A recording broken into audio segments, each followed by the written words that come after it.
کے علم کا تو خود یہ عالم ہے کہ ہم کیا بتائیں کہ علی کا کیا علم ہے. حضور نے ایک ہی جملے میں علی کے علم کی تعریف بھی فرما دی. کہا عن ابن عباس رضی اللہ عنہما قال قال رسول اللہ صلی اللہ علیہ وسلم.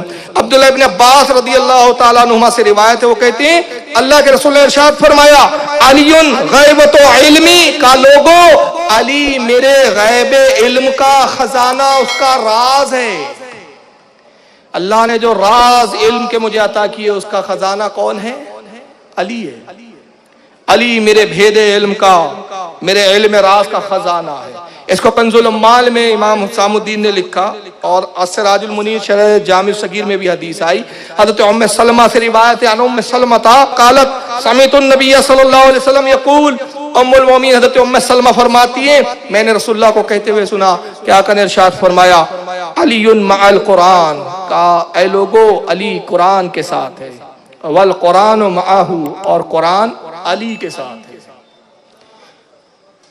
علی قرآن کے ساتھ ہے اور قرآن علی کے ساتھ ہے. لا یفتریقان حتی یرید علی الحوض, اور یہ دونوں ایک دوسرے سے ہرگز جدا نہ ہوں گے یہاں تک کہ میرے حوض کوثر پر یہ دونوں مجھ سے ملاقات کریں گے قیامت تک. علی قرآن کے ساتھ. تو بھیا قرآن آپ کے گھر میں موجود ہے یا نہیں؟ بولو ہے یا نہیں؟ یہ کہہ رہا نبی مر کر ختم ہو چکے, اب ایک قرآن جب موجود ہے, رسول کہہ رہے علی قرآن کے ساتھ, تو جہاں قرآن ہے وہاں علی ہے, اور جہاں علی ہے وہاں قرآن ہے. تو فیض علی کا بھی پتہ چلا, وجود علی کا بھی پتہ چلا. اور پھر یہ حدیث امام حاکم نے لکھی اور فرمایا ھذا حدیث صحیح الاسناد, اس حدیث کی سند صحیح ہے. امام طبرانی نے بھی اس کو معجم الاوسط میں لایا, امام حیثمی نے مجمع الزوائد میں لایا. قرآن علی کے ساتھ, علی قرآن کے ساتھ. یہی وجہ ہے کہ امام عبد الرحمن جامی رحمت اللہ علیہ, بہت بڑے صوفی بزرگ گزرے ہیں, بڑی مشہور کتاب ہے ان کی شواہد النبوت. شواہد النبوت میں علی کے بارے میں روایت کرتے ہیں کہ قرآن زبان علی پر اتنا آسان تھا کہ آپ گھوڑے پر جب سواری کے لیے نکلتے, سیدھا پیر گھوڑے کی ایک رکاب میں رکھتے, رکاب سمجھتا ہے نا جس پہ پیر ڈالا جاتا ہے, پیر ڈالتے اور اڑ کے بیٹھ کر دوسرا پیر جب دوسری رکاب میں ڈالتے, اس درمیان میں پورا قرآن ختم کر دیتے تھے. کتنی دیر لگتی ہے بھائی؟ چلیے آج کے حساب سے میں سمجھاؤں, آپ ہونڈا گاڑی پہ کتنی دیر میں بیٹھتے ہیں؟ یہ ہونڈا ہے, پیر زمین پہ رکھا, اچھلے اور پیر رکھے گاڑی ہونڈا پہ آپ بیٹھ گئے, کتنی دیر لگیں گی آپ کو؟ 1 منٹ بہت ہو گیا, سیکنڈ لگتے بھائی, 1 منٹ بھی بہت ہو گیا, 10 سیکنڈ 15 سیکنڈ 20 سیکنڈ, 1 منٹ پکڑ لو موٹا موٹا, بہت سلو موشن میں بھی اگر کوئی بیٹھے گھوڑے پہ, 1 منٹ میں پورا قرآن ختم. اب لکھنے والا ہے امام عبد الرحمن جامی رحمت اللہ علیہ. وہابیوں کے پیٹ میں درد شروع, ارے یار ہم تو کرامت ہی نہیں مانتے بھائی, یہ کیا بات ہوئی کہ یار قرآن 1 منٹ کے اندر پورا ختم. رکاب میں پیر رکھا, قرآن کی تلاوت شروع, دوسرا پیر رکاب میں ڈالا, اسی درمیان میں پورا قرآن ختم. تو وہابیوں کے پیٹ میں درد ہو گیا, ارے یار یہ سب بریلی لوگوں کے قصے کہانی ہے. اصل میں ہوتا کیا ہے, آج وہابیت کے پھیلنے کی سب سے بڑی وجہ بتاؤں کیا ہے؟ ہمارے سنی لا علم بہت ہے, پڑھتے نہیں بیچارے. خدا کی قسم جب سنی حدیث کی اور کتابیں پڑھنا شروع کر دیں گا نا, گمراہ ہونا تو بہت دور کی بات ہے, اللہ نے چاہا تو انشاءاللہ گمراہوں کو سدھار کے سنی بنانا شروع کر دیں گے. ہم پڑھتے نہیں. تو وہابی جی سے پوچھو کہ بھائی امام عبد الرحمن جامی نے اگر یہ لکھ دیا شواہد النبوت پہ, تو آپ کے ہضم نہیں ہوا. آئیے ذرا بخاری شریف کھول لیجیے.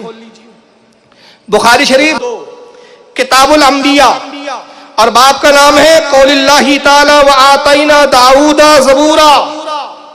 اور اسی حدیث کو مسند احمد میں ابن عساکر نے, اپنی تاریخ میں قصاص الانبیاء میں ابن کثیر نے صفحہ 450 پہ لکھا. اور وہ کیا کہ زبور جو تھی نا, جو حضرت داؤد علیہ السلام پر نازل ہوئی تھی.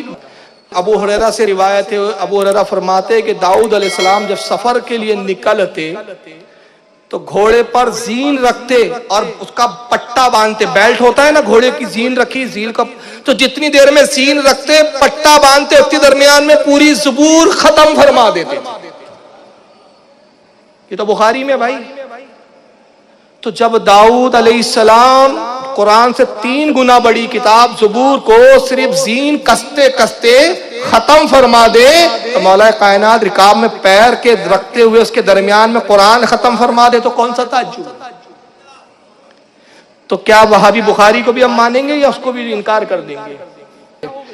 تو بہرحال یہ مولا کائنات کی کرامت ہے کہ آپ فرماتے ہیں، آپ کا عالم یہ کہ اتنی دیر میں آپ نے قرآن ختم کر دیا، اور قرآن علی کے ساتھ حضور نے کہا نا، اب جب قرآن علی کے ہی ساتھ ہو تو علی کی زبان پہ کتنا آسان ہوگا، کون سے تعجب کی بات ہے؟ یہی وجہ ہے کہ ایک مرتبہ کیا فرمایا، کہا لوگوں خدا کی قسم قرآن کے بارے میں جتنا میں جانتا ہوں کوئی نہیں جانتا، قرآن میرے ساتھ ہے نا۔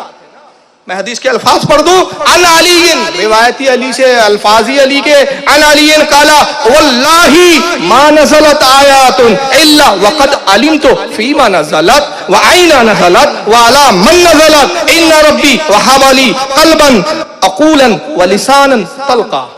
مولا کائنات ارشاد فرماتے، میں نے پوری حدیث پڑھ دی، فرماتے کوئی آیت قرآن کی ایسی نہیں، کوئی آیت ایسی نازل نہیں ہوئی مگر یہ کہ میں اس کے بارے میں خوب جانتا ہوں۔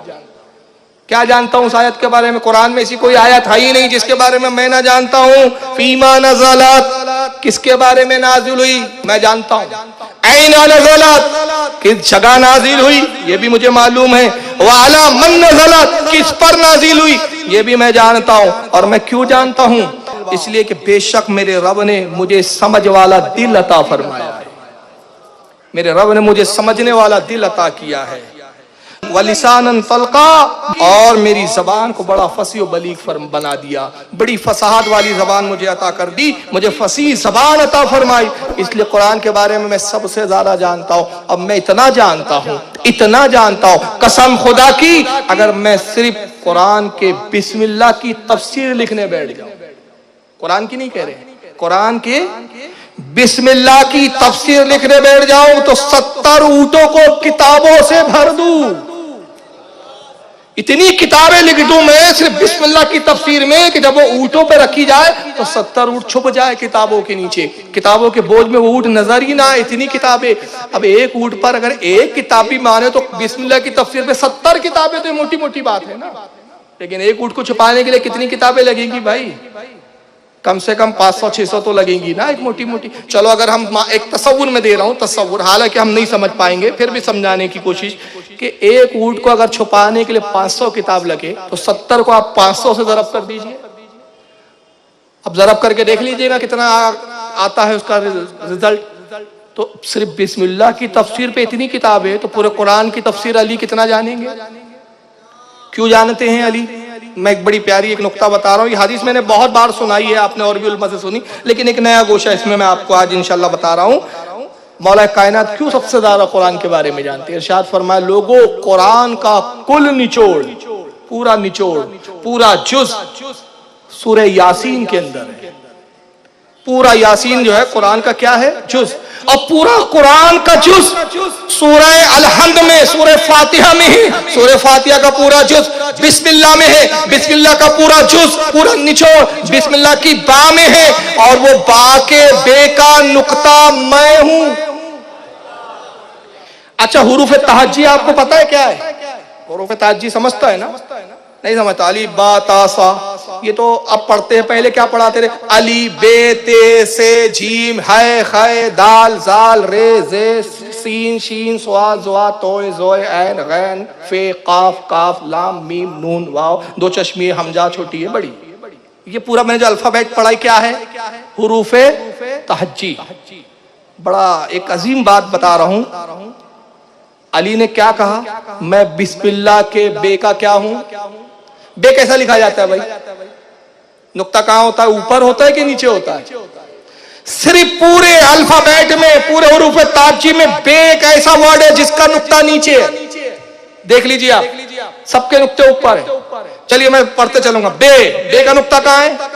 تے سے پے نہیں آتا عربی زبان میں، عربی میں پے کے نقطے نیچے ہوتے، لیکن عربی میں پے آتا ہی نہیں ہے۔ سے اوپر ہے، تے اوپر ہے، دال پہ تو نقطہ ہی نہیں ہے۔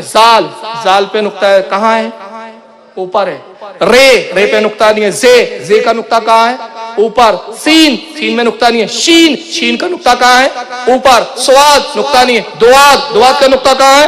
اوپر، توئے پہ نقطہ نہیں، زوئے میں اوپر نقطہ، عین پہ نقطہ نہیں، غین پہ اوپر نقطہ، فے پہ اوپر نقطہ، قاف پہ اوپر نقطہ، نون پہ اوپر نقطہ. سارے الفابیٹ دیکھ جائیے، کسی کا نقطہ نیچے نہیں، صرف بے کا نقطہ واحد نیچے ہے. تو نیچے بے کا نقطہ. بسم اللہ الرحمن الرحیم میں نون بھی آتا ہے، نقطہ اوپر ہے. علی نون کا نقطہ بھی کہہ سکتے تھے، نہیں، علی نے عاجزی کی کہی، کہا عاجزی یہ ہے کہ میں بے کا نقطہ ہوں، بے کے نیچے ہوں. تو جب میں عاجزی کروں تو یہ عالم ہے، اور جب فقر ظاہر کروں تو تم کہاں سمجھو گے؟ تم عاجزی نہ سمجھے تو فقر کیا سمجھو گے؟ عاجزی سمجھ میں نہیں آئی علی کی. میری عاجزی تم نہ جان سمجھ سکے تو جب میں فقر تو میں نے ظاہر کیا بھی نہیں. عاجزی کر رہا ہوں تو میں بے کا نقطہ ہوں. سمیٹ دو تو میں علی بن جاؤں، پھیلا دو تو علی قرآن بن جاؤں. میں وہ ہوں، میں بے کا نقطہ ہوں. تو سب نیچے کا ہے. کتنی عاجزی کی ہے مولا، یعنی فقر کے ساتھ، تحدیث نعمت کے ساتھ عاجزی بھی بتا رہے. تو گویا بتایا کہ جب اپنا کمال بتاؤ تو فقر مت دکھاؤ، عاجزی کے ساتھ دکھاؤ. یہ درس بھی دیا مولا کائنات نے. فقر میں نہیں ظاہر کرتا، میرا مقام تو میرا نبی بتا رہا ہے، میں نے نہیں ظاہر کیا. تو رسول نے پھر کیسا بتایا؟ کہا علی کے بے کے نقطوں کو سمجھنا چاہتے ہو؟ کیسا ہے علی بے کا نقطہ؟ عن ابن عباس رضی اللہ تعالیٰ عنہما قال قال رسول اللہ صلی اللہ علیہ وسلم. عبداللہ ابن عباس کہتے ہیں رسول اللہ نے فرمایا انا مدینۃ العلم ولی بابھا. لوگوں میں علم کا شہر ہوں اور علی اس کا دروازہ ہے. بڑی مشہور حدیث ہے، فمن اراد المدینۃ فلیات الباب. اے لوگوں جو بھی اس شہر علم میں آنا چاہتا ہے، فمن اراد، جس کا بھی ارادہ ہو، فمن اراد المدینہ، جو بھی چاہتا ہو کہ اس شہر علم میں آئے تو کہاں سے آئے؟ چور دروازے سے نہ آئے، کچھ نہیں ملے گا، جوتے پڑیں گے، ہاتھ کٹ جائیں گے. چور کی سزا کیا ہے؟ آقا نے کہا چوروں کی طرح مت آؤ. جو اس شہر علم میں آنا چاہتا ہے تو کہاں سے آئے؟ فلیات الباب، اسی باب سے آئے، علی کے دروازے سے آئے. تو اگر علم لینا ہے تو علی کے پاس آنا پڑے گا. علی کو چھوڑ کر علم لوں گے تو اشرف علی تھانوی بن جاؤں گے، گنگوہی بن جاؤں گے، عبدالوہاب النجدی بن کے جہنم سدھار جاؤں گے. اور مگر علی کے دروازوں سے آؤں گے، امام احمد رضا ہو جاؤں گے. جس کو علم چاہیے اسی باب سے آؤ، اسی دروازے سے آؤ. اس کو امام حاکم نے لکھا، میں نے امام حاکم کے الفاظ پڑھے یہ روایت میں. امام حاکم نے جلد نمبر 3 المستدرک کی حدیث نمبر 4700 اور صفحہ اس کا 147. امام طبرانی نے بھی لکھا معجم الکبیر میں. میں حوالے صرف کتابوں کے نام بتا رہا ہوں، صفحے چھوڑ دے رہا ہوں، وقت کافی ہو رہا ہے. امام دہلوی نے اس کو مسند الفردوس میں لکھا. امام حیثمی نے مجمع الزوائد میں لکھا. خطیب بغدادی نے لکھا اس کو تاریخ بغداد میں. حضرت امام مناوی نے فیض القدیر